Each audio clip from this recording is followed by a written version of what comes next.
रब्बिल आलमीन अस्सलातु वस्सलामु अलैका या रसूलल करीम अम्मा बाद फ़ाऊज़ु बिल्लाहि मिनश शैतानिर रजीम बिस्मिल्लाहिर रहमानिर रहीम। नाज़रीन इकराम, दोस्तों, बुजुर्गों, मेरे बहनों, छोटे बच्चों, अस्सलामु अलैकुम व रहमतुल्लाहि व बरकातहू।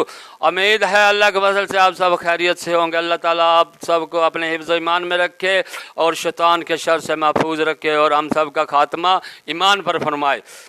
दोस्तों, जिस किसी ने हमारे चैनल को सब्सक्राइब नहीं किया वो यूट्यूब पर अकबर भाई VJ9 लिख कर सब्सक्राइब कर लेता है कि आने वाली वीडियो आप तक बर वक्त पहुँचती रहे। आज की वीडियो का नमान है दज्जाल के साथ पानी और आग होगा। जिल्द नंबर 4 हदीस नंबर 1824 सफ़ा नंबर 362 बुखारी में, सही बुखारी नज़्तुल कारी में।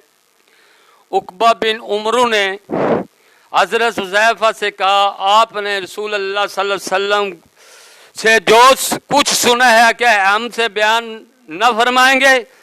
उन्होंने फरमाया, मैंने हुज़ूर सल्लल्लाहु अलैहि वसल्लम को फरमाते सुना है कि वो जब दज्जाल निकलेगा उसके साथ आग और पानी होगा। जब तुम जिसे देखोगे जो उसका पानी होगा उसके अंदर आग होगी, उसमें मत जाना, और जो उसकी आग होगी वो उसके साथ ठंडा पानी होगा।